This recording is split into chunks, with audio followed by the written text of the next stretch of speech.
11호 부동산 대책 이후 여야가 서로 부동산 내로남불 공세를 펼치고 있습니다. 반환점을 둔 국정감사는 또다시 김현지 부속실장의 출석 공박을 예고하고 있는데요. 관련 내용 짚어보겠습니다. 김지호 더불어민주당 대변인, 이준우 국민의힘 미디어 대변인 나오셨습니다. 어서 오십시오. 네, 반갑습니다. 네, 지금 이 발언이 논란이었습니다. 한때 돈 모아 집 사라, 집값 발언에 이어서 고가 아파트 갭 투자 의혹을 받고 있는 이상경 전 국토부 1차관 결국 사의를 표명했는데 사실상 대통령실 경질이라고 봐야 될까요? 곧바로 빠르게 소용됐습니다. 이상경 국토부 1차관이 사의를 표명한 지 하루 만에 면직이 수리됐기 때문에 사실상 경질이라고 봐도 무방해 보이고요. 사실은 이 부동산 대책안, 11호 부동산 대책안을 발표했을 때 많은 이제 국민들이 거래 제한을 받다 보니까 이 부분 관련해서 불만이 많은 상황에서 그러한 불만들에 대해서 강도나 또 국민들의 마음을 조금 잘 소통을 못한 것 같습니다. 사실은 정책을 발표하기 전과 후라도 뭐 부동산이라든지 소규모 간담회를 한든지 하면서 이런 얘기들을 충분히 듣는 게 좋았을 텐데 아무래도 정책 발표하고 나서 유튜브에 나가서 조금 편안하게 말을 하다 보니까 조금 국민 정서와 동떨어진 발언을 했고 그 이후에 사과도 영상으로 편집하다 보니까 쇼츠 형식으로 나가는데 그러한 부분들이 여론과 국민분들에게 안타까운 그런 비판을 받는 그런 처지가 됐는데요. 저는 이 부동산 관련해서 어찌됐든 우리 국민들이 일생 동안에 두세 번 사고 팔까 말까 한 일이거든요. 이 부분 관련해서는 부득이하게 부동산이 급등하고 이 급등하는 이상 규리를 잡기 위해서 정부에서 옳은 정책이 아니라 적절한 정책을 펼쳤다고 생각합니다. 그럼에도 불구하고 공직자로서 거래 제한에 대한 또 개인의 경제 생활을 제한한 점에 대해서는 좀 송구한 마음을 가져야 된다 이렇게 생각하고 있습니다. 네, 지금 부동산 대책을 놓고 여야의 공박이 심화되고 있습니다. 국민의힘에서는 부동산 정책 정상화 특위를 꾸렸고요. 부동산 재앙 4인방을 언급하기도 했는데 관련해서 좀 어떤 말씀 주실까요? 일단 어제 하루 종일 이제 민주당에서는 이상경 차관이 사퇴하지 않을 것이다라고 쭉 얘기를 했었거든요. 네. 그러면서 그 이유가 부동산 정책이 막 진행 중인데 그 부동산 정책을 위반한 차관이 빠진다는 것은 정책에 혼선을 줄 수 있다는 이유까지 되면서 굉장히 방어를 했었습니다. 그런데 또 결국은 이제 사퇴를 했는데 이거는 민주당에서 처음에 대통령실에다가 이상경 차관의 사과가 필요하다 요구를 했고 다시 대통령실은 그 요구를 받아서 차관에게 사과하라고 지시했다. 저는 그렇게 알고 있거든요. 제가 좀 알아본 바로는. 그런데 사과를 할 때 정식으로 좀 성의 있게 한 것이 아니라 유튜브에 나가서 상의를 했고 그리고 사과를 했고 그리고 2분밖에 되지 않는 짤막한 사과였었고 더군다나 채팅창을 막았습니다. 그러니까 다른 사람들이 거기에 대해서 사과에 대해서 비판을 하든 또는 수용을 하든 이런 댓글이 올라올 수 있지 않습니까? 그거를 아예 원천적으로 막았다는 것은 무슨 말이냐?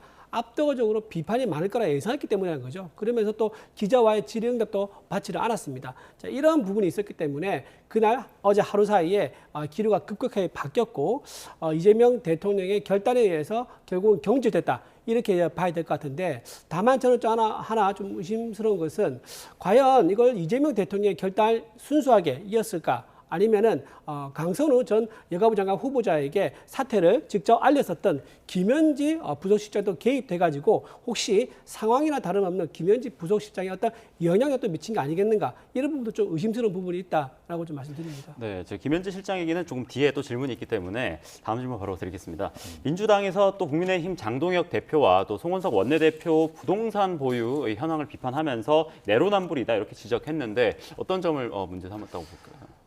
저는 그 송원석 의원의 부동산 내역을 이번에 처음 알았는데 송원석 원내대표가 경북 김천 지역구 국회의원임에도 불구하고 대치동 미도 아파트에 50억이 넘는 그러한 아파트를 소유하고 있었다는 사실을 처음 알았습니다.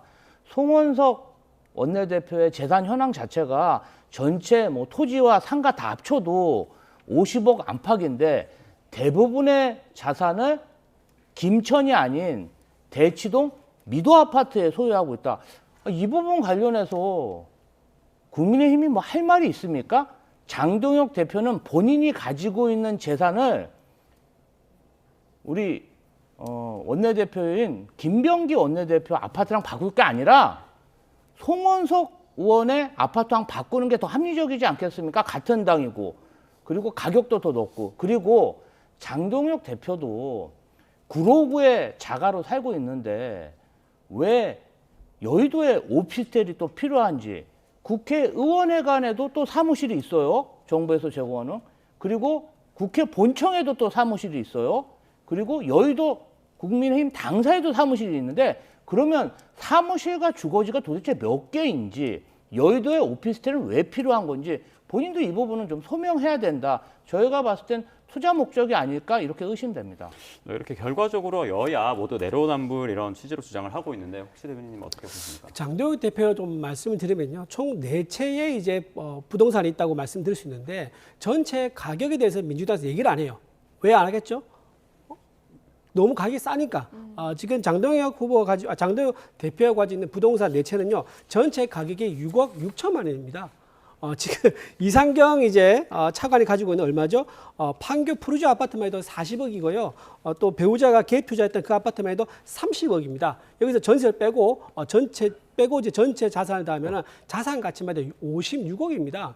이상경 차관이 56억, 아파트 2채로 56억을 가지고 있는 분인데 이렇게 4개 다 합해서 6억 6천밖에 되지 않는 분에서 비판한다는 거. 이게 과연 정상적인 비판이겠습니까? 그리고 또 하나 국회 앞에 오피스텔 왜 있냐 그러는데요. 지금 장동혁 대표뿐만 아니라 국회 앞에 오피스텔 있는 데 되게 많습니다. 제가 국회 보좌관 출신에서 잘 아는데요.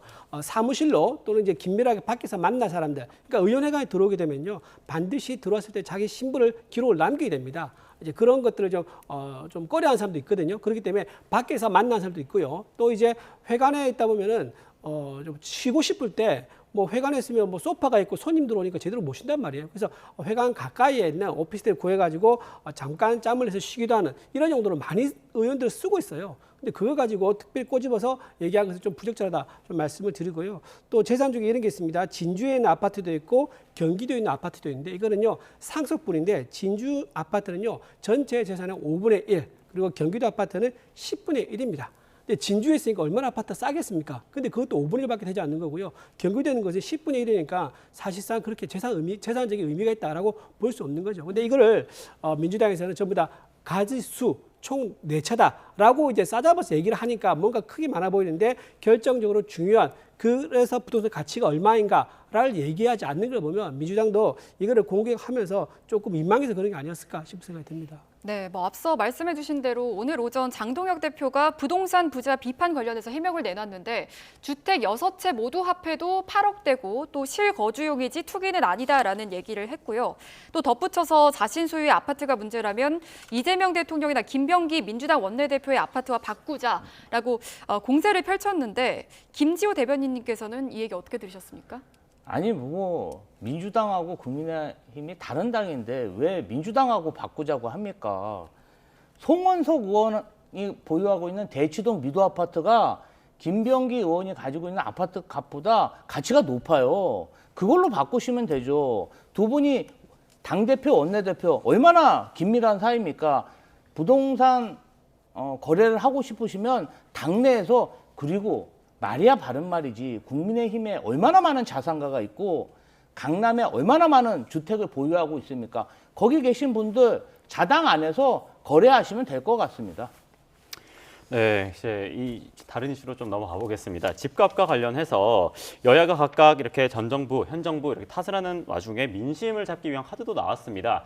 앞서 민주당과 정부 측에서 나온 보유세 인상론에 또 제동을 걸었고 재건축 초과이익 환수제 완화 가능성도 시사를 했는데 이 필요성 어떻게 보시는지 이 부분 김지호 대변인 먼저 좀 일단은 뭐 재건축 초과이익 환수제 자체가 8천만 원 이상 이익을 봤을 때 환수하는 제도인데 거의 시행이 안 되는 그런 제도다 보니까 시행되지 않은 제도를 꼭 유지할 필요가 있나 이런 문제의식에서 이런 제안이 나온 것 같고요. 다만 지금은 일시적으로 부동산이 폭등해서 부동산 거래 제한을 하고 있는데 이러한 어떤 제도 개선을 했을 경우에 또 부동산에 영향을 줄 수 있습니다.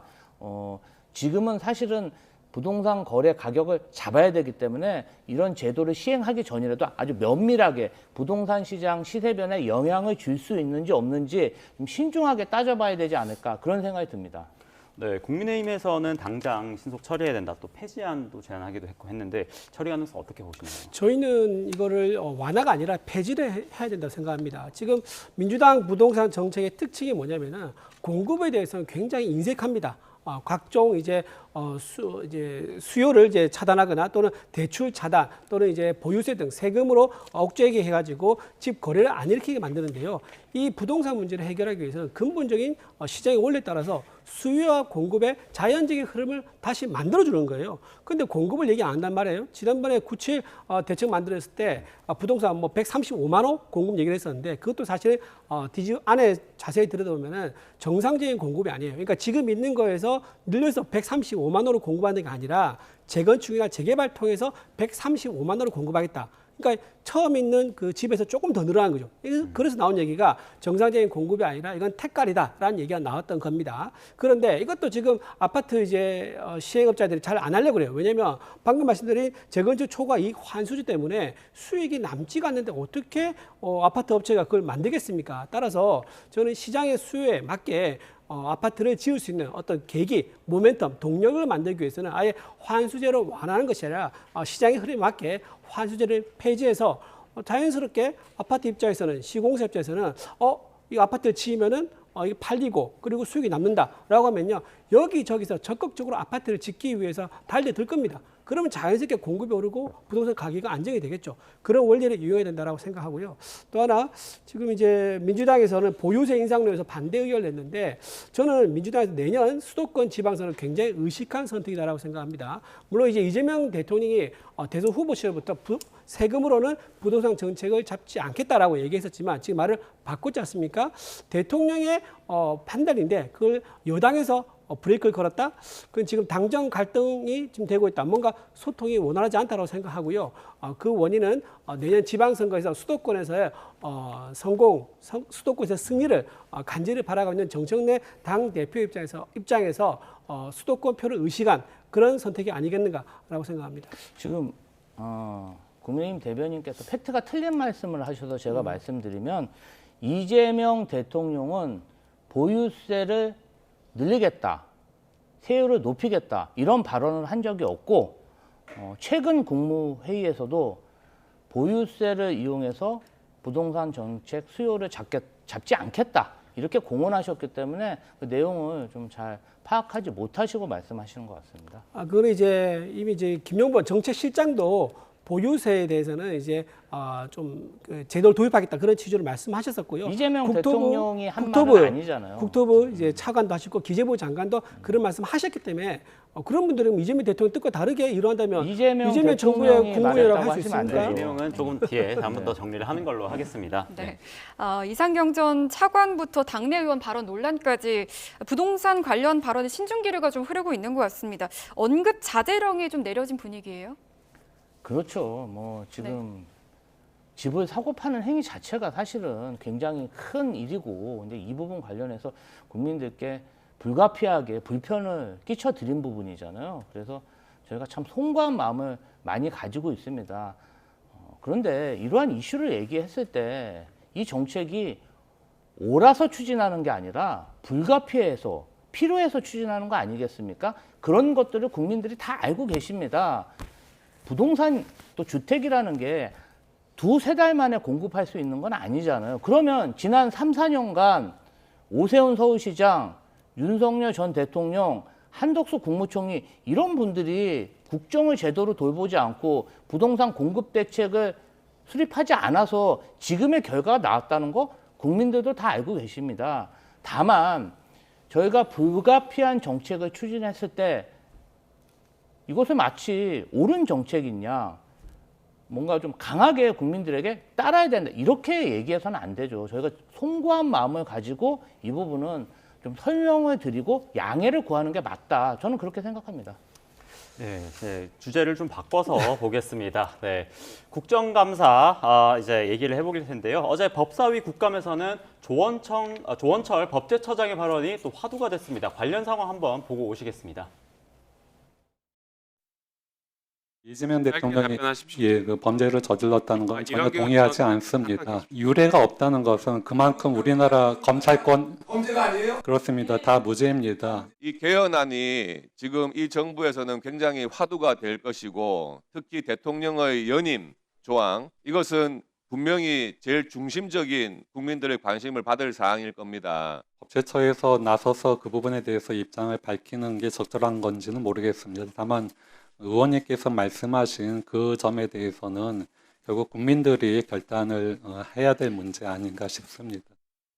네, 이번에는 국민의힘 이준우 대변인께 먼저 여쭤보겠습니다. 조원철 법제처장이 과거에 이재명 대통령의 변호인이었다. 이렇게 국민의힘은 이해 충돌 소지를 지적하고 있는데 여기에 대해서 어떻게 생각하십니까? 그렇죠. 지금 대장동 사건이었죠. 대장동 사건에서 변호인단으로 참여를 했었고요. 또 어떤 얘기로는 대장동 사건의 전체 변론을 총괄했었다는 얘기도 있습니다. 그렇기 때문에 이번에 법제처장으로 이렇게 임명된 거에 대해서 혹시 그때 대장동 사건을 변론을 맡은 것에 대한 대가, 즉 보훈 인사 아니겠느냐라는 그런 지적이 있어 왔었죠. 그런 이제 상황이다 보니까 이번에 국정감사에 나와서도 대장동 사건에 대해서는 당연히 그런 말을 할 수밖에 없습니다. 왜냐하면 본인이 무죄라고 믿고 피고인을 위해서 변론을 해야 하니까 무죄라고 생각했었을 건데 그때 재판에 갔을 때 이재명 대통령의 대선 사건은 무죄라고 주장했었는데 갑자기 국정감사장이 나와가지고 그건 좀 말하기 적절합니다 하면서 말을 빼버리거나 약간 한 걸음 정도 뒤로 물러난다 그러면 이거는 굉장히 국민들한테 대장동 사건에 뭐가 있구나라는 생각을 다시 들게 할 수밖에 없지 않습니까? 그래서 조원철 법제처장한테 저 질문은 사실상 답변이 뻔하다. 무죄라고 생각한다고 답변이 나올 수밖에 없는 그런 질문이었다고 생각합니다. 그리고 여전히 대장동 사건에 대한 변론에 대한 대가로 보훈 인사로 저 자리에 있는 게 아닌가 그런 비판은 피할 수 없어 보입니다. 네, 보훈 인사다 또 무죄 발언 또 말씀 주셨는데 혹시 김 대변인님 어떻게 보셨습니까? 아니 뭐 변호사로서 사건을 수임하고 재판에 임했고 그 이후에 공직에 임용됐는데 법적으로 아무 문제가 없고 그러면 변호사 직업을 가진 사람은 공직을 맡지 말아야 된다는 얘기랑 똑같고요. 반대의 경우 보면요. 조희대 대법원장, 윤석열 전 대통령과 친분이 깊은 그런 교우 관계로 알고 있고요. 이상민 행안부 장관, 이분은요. 윤석열 대통령 충안고 후배로서 정말 이런 사람들이야말로 이해충돌 아니겠습니까? 저는 그 내로남불의 극치인 국민의힘의 저런 태도, 그럼 과거에 정말 친구들, 지인들, 매간매직하고 이런 부분도 다 비판해야 되는데 전혀 그런 부분에 대해서는 아무런 말도 안 하고 있어서 이 부분 제가 비판 드리고 싶습니다. 또 하나 추가하면 제가 당시에 이재명 경기도지사가 경기도지사로 근무하던 시절에 바로 문 앞에서 비서관 생활을 3년 넘게 했습니다. 쌍방울 대북 송금 사건이 완전히 검찰에서 날조된 사건이 맞고요. 저는 확신하고요. 그다음에 대장동 사건도 지금 증인들이 남욱 변호사 등이 검찰에서 증언을 조작했고 정영학 회계사도 엑셀을 검사가 조작했다. 다 지금 증언이 나오고 있어요. 이런 조작 증거들이 나오고 있는데도 국회에서 국민의힘 의원들이 이재명 대통령을 범죄자자 이렇게 물어보는 것 자체가 정말 격이 떨어지는 질이라고 생각합니다. 네, 그리고 발언 중에 조 처장의 4년 연임제 발언도 논란입니다. 국민이 결단할 문제다라고 이렇게 말씀을 해주셨는데 이준우 대변인께서는 어떻게 보십니까? 지금 현재 헌법은 128조 제2항은 대통령의 임기 연장 또는 중임에 대한 중임에 대한 헌법 개정은 그 제한 당시에 대통령에게는 적용되지 아니한다고 되어 있습니다.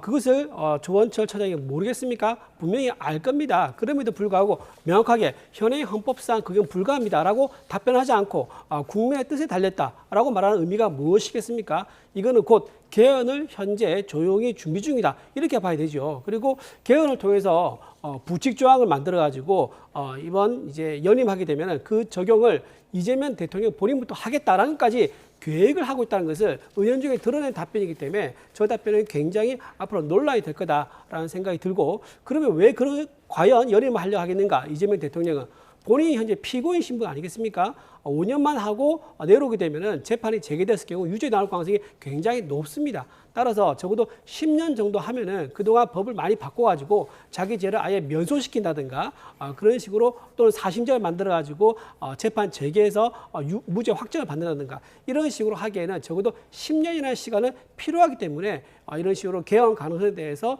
열어두고 대답을 한 게 아닌가라고 생각됩니다. 네, 저희 이제 마지막 이슈 한번 살펴보겠습니다. 이슈도 아까 앞서 나왔는데 국정감사 또 다른 키워드는 또 김현지 실장입니다. 민주당에서는 다수의 상임위 출석 요구는 정치 공세라는 입장이고, 또 김재호 대변인께서는 운영위 국감은 나오는 게 좋겠다 이런 입장도 밝히기도 했는데 어떤 배경이 있습니까? 당의 공식적인 입장은 부속실장이기 때문에, 그리고 과거 총무비서관으로 근무했을 때 특별한 문제가 없었기 때문에 관례대로 김현지 부속실장은 출석하지 안 시킨다. 그리고 협의가 안 됐다. 국민의힘에서도 김현지 부속실장을 증인으로 지정하는 부분에 있어서 뭔가 좀 협상을 통해서 이 부분을 관찰시켜야 되는데, 협상에 임하는 데 있어서 뭐 특별한 본인들이 가지고 있는 카드는 없는 것 같습니다. 그냥 김현지 부속실장을 출석시켜라 이런 얘기만 하고 있거든요. 그리고 이제 이뿐 아니라 다른 상임위에서도 무분별하게 허위 의혹을 제기하면서 무차별적으로 증인 출석을 요구하기 때문에 국회 내에서는 협의가 잘 안 되고 있는 게 사실입니다. 그러한 거짓 의혹에 일일이 대응할 필요가 없겠죠. 다만 제 개인적인 생각으로는 과거 김현지 부속실장과 같이 일한 동료로서 제 개인적인 생각으로는 이번에 만약에 국감에 출석하지 않으면 앞으로도 대통령실에 있는 한 국감 출석 기회가 없을 텐데 국민들이 궁금해하는 부분, 이런 것들이 잘 안 풀릴 수가 있습니다. 사실은 이런 고위공직자가 국정감사장에 나가서 국정감사위원들의 질의응답을 받는 것은 매우 당연하고 상식적인 이야기입니다. 그런데 이러한 것이 만약에 국민들 보기에 조금이라도 오만해 보인다면은 이재명 정부에 부담이 되고 본인의 앞으로 개인적인 정치 활동에도 지장이 될 수 있기 때문에 제 개인적인 생각으로는 어떠한 범죄와 의혹이 없기 때문에 출석하시는 게 좋다, 이런 의견을 내고 있는 것입니다. 네, 국민의힘에서는 연일 김 실장을 출석시켜라 이렇게 요구를 하고 있습니다. 그림자 실세라면서 여러 의혹들을 제기하고 있는데, 이준우 대변인께서는 반드시 출석이 필요한 상임위는 어디라고 보십니까? 역시 운영이죠. 국회 운영이죠. 대통령실 담당하는 상임위가 국회 운영인데요. 지금 대통령실에 소속되어 있는 공무원이기 때문에 운영을 통해서 출석해야 된다라고 저는 보고요. 저는 이렇게 생각합니다. 김현지 부속실장이 이렇게까지 일을 키울 필요가 없었다. 그러니까 처음에 증인 채택 얘기가 나왔을 때가 9월 24일입니다. 그러면서 증인 채택이 어떻게 할 것인가 이 얘기가 나왔었고요. 그리고 5일 뒤인 한 9월 29일쯤이었나요? 9월 29일이죠. 9월 29일 날 갑자기 인사 발령을 해가지고요. 총무비서관에서 부속실장으로 바꿉니다. 이게 뭡니까? 국감 증인으로 안 보내겠다, 방탄하겠다, 그 의미거든요. 만약에 이렇게 하지 않고 그때 그냥 국회에 나갔지 않습니까? 나가면은 대통령실에 나오는 실장, 3실장 위주로 질문이 일단 갈 수밖에 없을 거고요. 가장 고위직이니까요. 그리고 수석들에게 질문이 다 분산이 될 겁니다. 그러면 아무래도 총무비서관한테 의혹이 있다 하더라도 다 고위직한테 분배가 되기 때문에 이렇게 집중적인 관심을 받지 않을 겁니다. 그런데 이렇게 인사까지 억지로 내면서 방탄을 하게 되니까 뭐가 있는 것 같다라면서 계속 의혹이 나오는 거고요. 실제로 이번에 성남시 의회에서 난입했을 때 폭행 사건도 영상으로 나왔지 않습니까? 그리고 녹취도 나왔어요. 대선 자금 관련해 가지고 6천만 원 따위를 나한테 얘기하느냐. 그리고 걔네들한테 300억 당겨오면 된다. 여기서 걔네들이라고 해서 민주당을 말하는 겁니다. 이런 식으로 대선 자금에 직접 개입돼 있고, 그때 당시 경기도 공무원이었습니다. 공무원법 위반이죠. 공무원이 선거에 개입할 수 없는데 선거 자금에 대해서 기획을 하고 논의를 했다? 이런 의혹도 있는 겁니다. 또 하나 또 이화영 전 부지사에 대한 변호인 설주환 변호사 있지 않습니까? 그분을 또 면직을 하면서 설주환 변호사 주장은 이렇습니다. 내 느낌을 보니까 다른 형사 사건에도 김현지 씨가 다 개입을 했을 것 같다라고 얘기했기 때문에 지금 오히려 이 김현지 씨가 안 나오게 된다 그러면 이거는 두고 이재명 정권의 발목을 잡게 될 겁니다. 따라서 이번 국감에 한 번은 나와서 국민들 앞에 소상히 해명을 하는 것이 도리가 된다 말씀드립니다. 네, 마지막으로 이 이슈까지만 다뤄보겠습니다. 에이펙 이슈입니다. 네. 이재명 대통령이 내일과 모레 이틀간 아세안 정상회의에 참석을 하고 또 경주 에이펙까지 외교 슈퍼위크라고도 하는데 미 한미 관세 협상까지 해결해야 될 난제도 많습니다. 두 분께 짧게 가장 중점을 둘 부분 어디라고 보시는지 먼저 김조 대변인 부탁드립니다. 저는 사실은 미국과 진행하고 있는 한미 관세 협상의 가장 중요한 이슈라고 생각합니다. 이 부분 관련해서 현재도 굉장히 높은 관세를 부담하고 있는데요. 이 타결이 되지 않으면은 정말 대한민국 경제가 매우 어려울 것 같습니다. 그런데 지금 트럼프 정부가 요구하는 것 자체가 대한민국이 감당하기 매우 어려운 그러한 3,500불 즉시 납부 요구이기 때문에 이 부분 관련해서 대통령과 정부가 대한민국 국익을 위해서 정말 대단히 애쓰고 있다. 이런 말씀 드리고 싶고요. 이 한미 관세 협상 관련해서는 여야가 따로 없고 전 국민이 하나가 돼서 미 행정부와 대처해야 되는데 우리 이 관세 협상 관련해서 국민의힘이 굉장히 한국 정부와 이재명 정부를 비난하고 비판하는 그러한 자세를 취하고 있습니다. 비판할 게 있더라도 저는 좀 참았다가 관세 협상이 끝난 후에 좀 해주시면 어떨까 싶습니다. 협상을 할 때는 야당이지만 이재명 정부의 힘을 좀 실어주셨으면 합니다. 네, 관세 협상 자체를 비판할 수는 없는 거죠. 왜냐하면 우리가 그때 이재명 정부 탄생하기 전에 한덕수 총리가 관세 협상을 좀 하려고 했지 않습니까? 근데 이때 뭐라고 했습니까? 민주당에서 하지 말라고 했습니다. 이재명 대통령이 곧 될 건데 우리가 해야 되니까 너네가 하지 마라고 했었어요. 우리는 관세 협상 자체에 대해서는 굉장히 중요하다고 생각하고 적극적으로 임한 자세입니다. 우리가 비판했던 부분은 뭐냐? 관세 협상 그때 했을 때 미국에서 뭐라고 했습니까? 성공적으로 했기 때문에 서명할 필요가 없었다고 했습니다. 근데 한 달도 안 돼가지고 들켰지 않습니까? 이재명 대통령이 내가 그때 만약에 서명을 했다 그러면은 아마 국민들한테 탄핵을 당했을 것이다. 즉 관세 협상이 완전히 실패했다. 그래서 본인이 스스로 말을 했단 말이에요. 그 정도로 관세 협상에 대해서 국민들 앞에 한 달 만에 완전히 낮과 밤처럼 다른 거짓말했기 때문에 우리가 그걸 비판한 거다라고 말씀드리고요. 지금 관세 협상에서 가장 중요한 부분은 우리가 이익을 가져오는 겁니다. 그러니까 현금을 미국에서 요구하고 있는 거고 우리는 대출이나 보증 이걸 하는 방법인 거죠. 근데 지금 그러면서도 이재명 대통령이 뭘 얘기했느냐? 국방 자립을 또 얘기해요. 그러니까 미국에 의존하고 있는 국방이 과연 언제까지 되어야 되느냐라고 하면서 미군 철수를 암시하는 듯한 말을 했단 말이에요. 과연 이게 관세 협상에게 유리하게 작용할 것인가? 저는 모르겠습니다. 밀고 당기게 하기 위한 그런 지렛대로 본인이 사용할지 모르겠지만 오히려 이게 더 미국한테 트럼프의 심기를 건드려서 더 불리한 그런 내용을 가져올 수도 있겠다라는 우려가 좀 되는 부분입니다. 네, 여기까지만 하겠습니다. 네, 부동산 이슈부터 또 에이펙까지 다양하게 다뤄봤습니다. 지금까지 더불어민주당 김지호 대변인 그리고 이준우 국민의힘 미디어 대변인과 이야기 나눴습니다. 감사합니다. 네, 감사합니다. 고맙습니다.